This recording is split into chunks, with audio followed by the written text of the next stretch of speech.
Usan una excusa perfecta. El pizza. Muy buenas noches a todos, amigos, amigas, ¿cómo están? Estamos en el capítulo 37, un capítulo especial de la Célula Financiera porque hoy día es el especial de Bitcoin Pizza Day, ¿ya? Hoy día se celebra el día de la pizza de Bitcoin. Fue cuando se efectuó básicamente la primera transacción real y se le dio uso a esta criptomoneda madre, Bitcoin. Pues te saludo, querido Hernando, ¿cómo estás, mi hermano? ¿Todo bien? Todo bien. Estamos en Pizza Day, ¿no? Claro, hoy se celebra el Pizza Day, que bueno, es prácticamente para todos los entusiastas de las criptomonedas. Este es un día, bueno, mucha gente cree que es como un meme, ¿no? Que es algo que no tiene mucha relevancia, que no es serio, pero en realidad esto es para todos los entusiastas de las criptomonedas. Esto es como el Día de Acción de Gracia, ¿no? Esto es como un día, es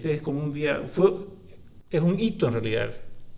Porque se recuerda el día en que Bitcoin se puso a prueba como o sea, el uso de Bitcoin, ¿no? Al comprar unas pizzas.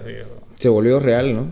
Claro. O sea, la transacción, ¿no? Antes de eso solamente era una cuestión de estudiantes, ¿no? De estudiantes de ingeniería, no sé, que se hacían pruebas con Bitcoin, se hacían transacciones, o sea, se pasaban entre ellos, pero nunca había nadie, antes de esto, nunca una persona había comprado algo real, ¿no? Por eso es importante. Súper, ¿no? Y en base a todo esto que estás comentando, ¿no? Me estabas diciendo antes de entrar detrás de cámara, dijo uno, que se está celebrando este evento igual en diferentes lugares de Bolivia. Claro, o sea, porque la comunidad de Bitcoin dice que ha crecido mucho en número. O sea, es muy, muy grande la comunidad de Bitcoin en Bolivia. Bueno, de usuarios de criptos en general, no solo de Bitcoin.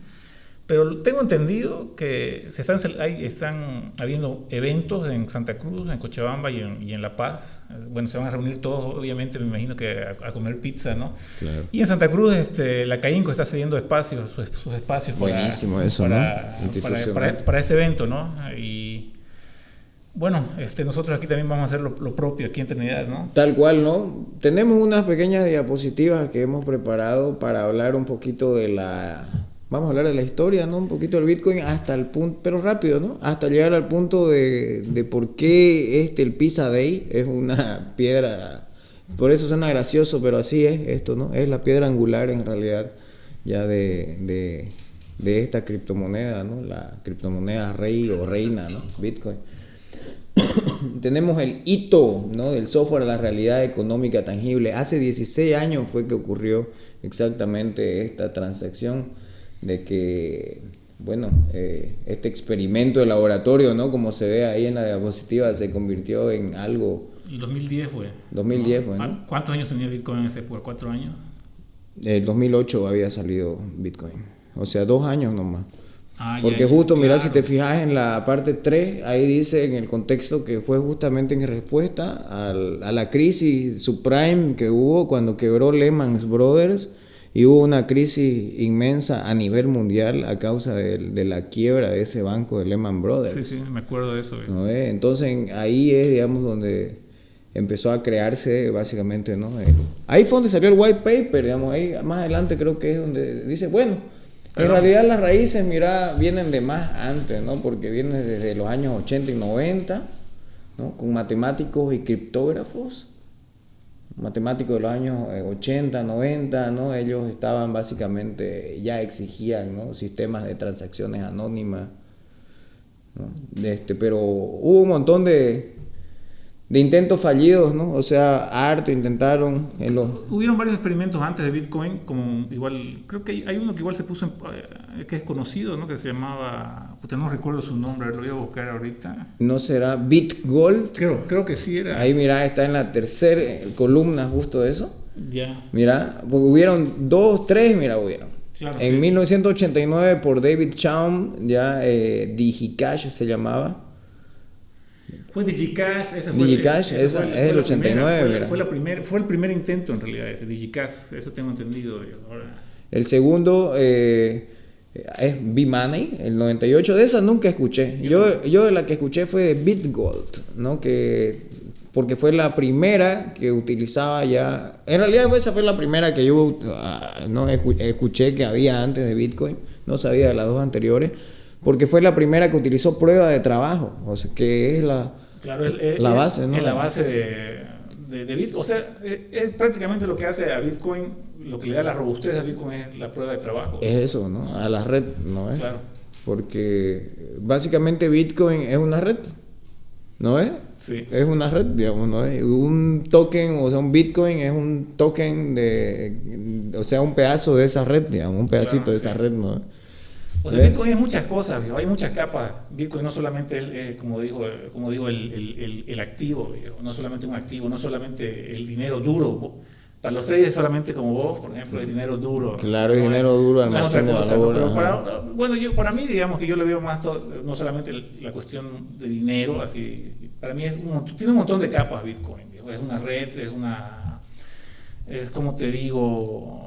Puede ser un legado cyberpunk o algo así, ¿no? Bueno, eso era el principio, eso ¿no? Ya se perdió. Bueno, mucha gente dice que el core de Bitcoin ya no es lo mismo que hace unos años. O sea, la comunidad está como que... ¿Qué es el core para que sepan? El core son los principios básicos de Bitcoin, es decir, como te digo, es como la descentralización, el anonimato. Bueno, la norma no se cumple mucho en este caso, pero es como te digo, es la libertad de mover tu plata, de no tener miedo de que te confisquen tu dinero. O sea, son esos principios.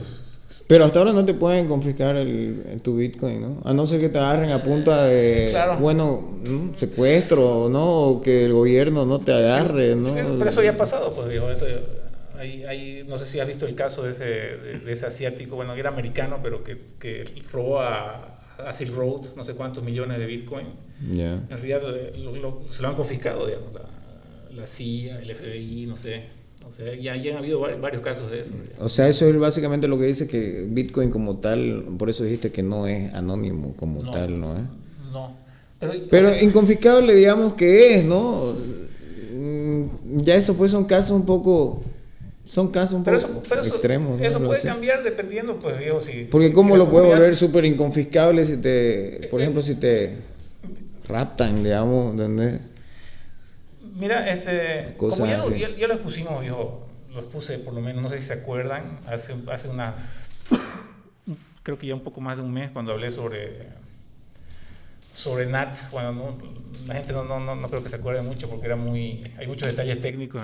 Hubo muchos detalles técnicos en esa materia digital, ¿no? Sí, ahí, ¿no? Que hablan, ¿no?, sobre los problemas de Bitcoin, justamente de los incentivos de los mineros. Eso podría cambiarlo todo. Imagínate que si una corporación o un estado se hace cargo de la minería, o sea, ahí sí ya te podrían confiscar, digamos, porque tendrían acceso a todo prácticamente.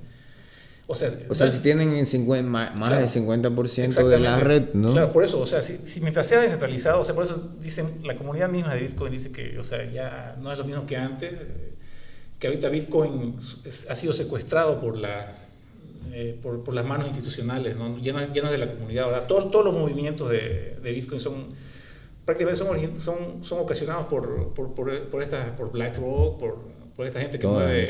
O sea, ya no es la comunidad la que juega Pero ¿no crees que era parte de su ciclo de su crecimiento como activo? Exactamente, digamos, ¿no? sí, pero obviamente cuando crece también surgen nuevos problemas. Pero por eso todo esto, o sea, lo que yo quiero rescatar es que todo este tipo de intentos, digamos, de DMT, de las capas 2, de todo lo que se está construyendo sobre Bitcoin, que lo que te pasé, por ejemplo, el podcast, el que habla no es cualquier persona, por si acaso. El de sombrerito se llama Benny the Dev, o sea, Benny el desarrollador.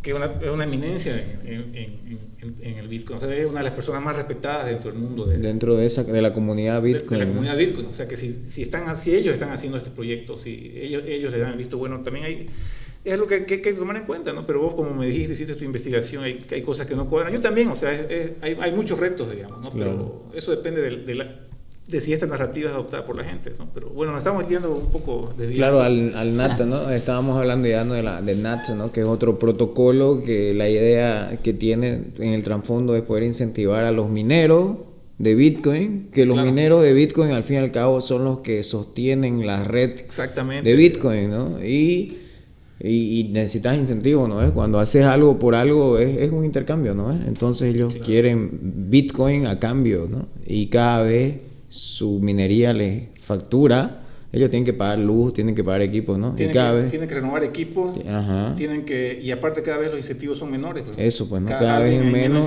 Y para eso es que llegaba Nato, ¿no? Eso es para explicar un poquito y haciendo el resumen, ¿no? Sí, pero volvamos a los principios, ¿no? Porque, o sea, esto es importante, ¿no? Porque Bitcoin se ha vuelto una reserva de valor, es decir, no existen muchas transacciones, lo que no genera muchas comisiones, o sea, para pagar a los mineros también, ¿entendés? O sea, la idea es que Bitcoin, en su principio, la idea es que sea usado como un dinero, o sea, para gastar, para comprar un café, o sea, no para guardarlo. Esa fue la idea. Y bueno... Se volvió muy poderosa la red, pues, ¿no? Y entonces por eso es que ahora se ha vuelto ya dinero duro, se le dice, ¿no? O claro. sea, como un almacén de valor y ya la gente no lo quiere gastar. Por sus características deflacionarias, pues. Básicamente eso es lo que le dan. O sea, si es deflacionaria, cada vez va a haber menos, entonces eso obviamente la gente piensa va a aumentar mi valor, así que prefiero guardarlo antes de gastarlo. De hecho, como Bitcoin, a lo que estás diciendo y acotando, he visto por ahí unos analistas que dicen de que Bitcoin, al ser deflacionario, significa obviamente se está chupando toda la inflación, digamos, del mundo, o sea, básicamente, pero chupando en buena onda, o sea, se chupa la liquidez excedente del mundo, digamos, ¿no? O sea, por eso a Estados Unidos le interesa hacer una reserva de valor, digamos. Incluso estaba viendo, no sé, en otro podcast que, o sea, Estados Unidos quiere utilizar a Bitcoin como para repuntar el dólar incluso. No sé si has escuchado hablar de eso. Claro, que es una de las ideas, ¿no? Claro. O sea, en realidad para cubrir, no es para repuntar el dólar, porque a ellos les conviene tener un dólar barato, también lo hemos explicado, por el tema de las exportaciones, de su balanza comercial, pero ellos necesitan control sobre el dólar. O sea, ellos poder fortalecer y bajar el dólar cuando ellos quieran, ¿no? Eso control sobre el dólar. Eso es más preciso lo que está diciendo. Ajá, ¿no? O sea, saber ellos que necesitamos... O sea, es necesario que sea fuerte en ciertas ocasiones y es necesario que exacto, según el ciclo económico en el que se encuentre, ¿no? Entonces se ha vuelto un activo ya estratégico, básicamente, Bitcoin, ¿no? Un activo digital estratégico. Valga como petróleo, uranio, ¿no? Pero volvamos, viejo, a ver. Ahí mira, estábamos en las raíces del movimiento Cyberpunk y el muro del doble gasto. Ya estuvimos hablando justamente, ¿no? Empezamos hablando de los intentos fallidos y ya empezamos a hablar de todo este tipo de proyectos. Los Cyberpunk era un movimiento, o sea, son gente, son activistas de la red, que bueno, que lo que piden, bueno, su movimiento, su lucha es prácticamente menos control del Estado, menos control de las corporaciones, libertad de poder hacer transacciones peer-to-peer, o sea, de persona a persona, sin intermediarios, sin tener miedo de que, como ya lo dijimos, que un banco o el Estado o un gobierno te confisque tu dinero, ¿no? O te prohíba comerciar con quien te dé la gana. Ya. Eso era básicamente. Buenísimo. Mira, en la siguiente diapositiva entonces ya entramos a hablar ya de cómo se materializa, ¿no? El white paper y el bloque Génesis, o sea, cómo se materializa Bitcoin y este movimiento criptográfico Cyberpunk, ¿no? Que decías vos. Mira, ahí hablamos de que dice en el bloque Génesis se puede escribir, ¿no? En los bloques, o sea, se puede dejar mensajes y cosas, porque en el primer bloque que se minó se dejó justamente al canciller de Alemania en aquel entonces. Ya, el canciller al borde del segundo rescate para los bancos. Ese mensaje quedó para toda la historia porque es una red inmutable, no se puede cambiar el registro de Bitcoin, entonces se puede entrar a ver eso, ¿no? Interesante eso, ¿cómo eso es lo que, no sé, digamos, como vos dijiste, yo soy más al trading, ¿no? ¿Cómo ves que pueden meter un mensaje ahí, le dejaron ese mensaje? Supongo que en los primeros bloques había más espacios, porque ¿qué es un mensaje? Un mensaje de texto, así, plano. El canciller al borde del segundo rescate para los bancos. Pues, como ya lo dijimos, es una red o sea, se puede meter... El 3 de enero del 2009 fue Satoshi Nakamoto mina el primer bloque y deja ese mensaje. El mensaje incrustado es una declaración de guerra al dinero fiat. Es el arranque formal de la red blockchain. Y en esos esas primeras minadas te daban 50 Bitcoin, no necesitaba más que un CPU, o sea, una computadora como la que están viendo aquí, y te daban 50 Bitcoin. Oh, ¿No? ¿Qué ¿cómo tal? volver? Bonito, ¿no? No, eso fue, mira... Y el mensaje tampoco fue al azar, ¿no te das cuenta? No, pues, Una declaratoria porque... de guerra. ¿Qué canciller fue ese? Fue al de Alemania, fue pues cuando ya se contagió la crisis, que Ya. comenzó, no es que esto, mira, fue el 3 de enero del 2009, la crisis empezó en octubre del 2008, que ya colapsó Lehman Brothers. Entonces ahí, en esa entonces, el 3 de enero, esto es un titular, como puedes ver ahí en la diapositiva, mira, de New York Times, y así dice, mira, el canciller al borde del segundo rescate de los bancos. Para los bancos, o sea, es cuando ya se había contagiado hasta Alemania, y vos sabés que Alemania hasta ahora es el motor de Europa, digamos, ¿no? Sí. Ajá. Entonces, interesante, ¿no? Eso. Entonces, a ver, básicamente lo que el white paper decía, ¿no? Era una solución técnica y económica, ¿no? No inventó la criptografía, integró básicamente las tecnologías existentes. El control centralizado fue reemplazado por consenso descentralizado, y la red de incentivos para asegurar y validar las transacciones eran más bitcoins, pues, ¿no? Que es lo que hemos hablado. O sea, básicamente se creó la prueba de trabajo, y la persona que metió esta técnica de prueba de trabajo fue Adam Back. Es uno de los OG ¿no? de los de la vieja escuela, y de hecho en algunos documentales de quién es Bitcoin, quién es Satoshi Nakamoto, han dicho de que es ese tal Adam Back, porque tiene todo el perfil para que sea él, digamos, ¿no? Pero por otro lado, él ha dicho que no es él, digamos, no es Satoshi, ¿no? O sea, es interesante también quién es Satoshi, ¿no? Lo más común, lo más probable es que sea un equipo, ¿no? También dice la gente que no sea una persona, sino que sea un equipo. Un equipo de programadores, y ese era el seudónimo, ¿no? Otros dicen que es la NSA también. O sea que también, claro. O sea, es interesante, ¿no? Sí. La cronología, mira, ahí viene hitos claves de la red emergente entre 2009 y 2010. ¿Ya? El white paper que fue compartido, ¿no? En la lista Cyberpunk en octubre del 31 del 2008, justo cuando estábamos en esa crisis. El 3 de enero del 2009 sale el bloque Genesis. Es el comienzo formal con los primeros 50 Bitcoin minados.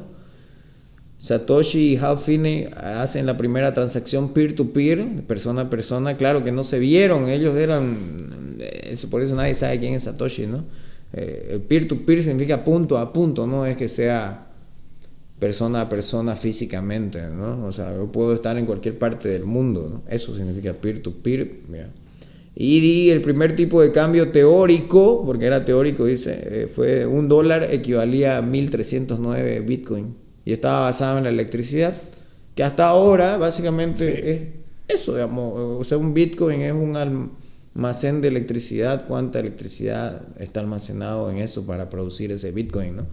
Ese es el valor intrínseco que yo le veo. Para la gente que dice que no tiene valor Bitcoin, su valor es electricidad, y una civilización se mide por la el coste energético, ¿no? Alto.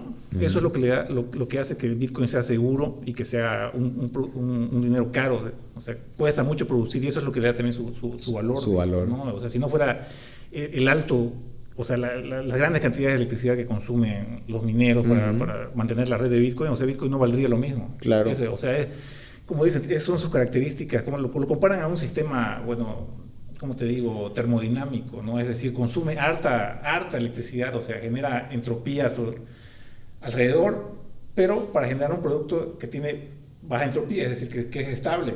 ¿No? Entonces, más o menos. Entiendo. Oye, pero hay mucha gente, por si acaso, el uso de la electricidad no es, para los ambientalistas y esa cosa, una civilización tiende y va a tender siempre a generar más electricidad de una forma u otra forma. Hay una escala que inventó un científico, en la escala de Kardashian, algo así es, ¿ya?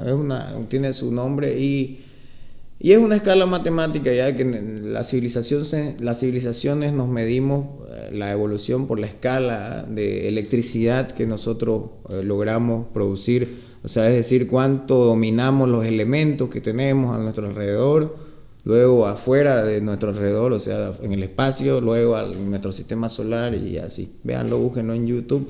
Ya, entonces no lo vean el gasto eléctrico como que no se va a detener, ¿me entiendes? Siempre vamos a ir hacia arriba, digamos, siempre, como claro, civilización, digamos, no vamos a ir a la era de hacernos. No se puede, ¿ya? no se puede eso. Y para los ambientalistas. eso, por ejemplo, ese día en que apagan las luces, me parece, es tonto. Es simbólico, es simbólico. Bueno, ya. También está bien que existan esas cositas. ¿Sabes por qué? Porque matemáticamente, si lo llevamos a eso, podemos ver cuánto pues asciende, si ¿no es? Pero es simbólico, es simplemente para saber a ver cuánto es el pico de que desciende, o sea, porque realmente logras obtener datos, ¿no? Matemáticos a niveles técnicos. Sí, pero sirve para algo, es simbólico, digamos, ¿no? Es simbólico, tal vez a los técnicos les sirva para saber realmente cuánto es la tensión que están, ¿no? Cuando tienen, ¿no? No sé, algo así. Ya no nos desviemos por no mucho de vuelta. Como ya dijimos, sí. Este iba a ser un especial. Ya, y con ese especial, con ese tema justamente llegamos como ven, estamos allá en la parte de abajo, ¿no? Se ve ahí el mouse, al 22 de mayo hoy día, pero de hace 16 años, donde ocurre el primer intercambio por un bien físico, es decir, ocurrió la compra, venta, ok, yo te doy Bitcoin y a cambio yo quiero pizza.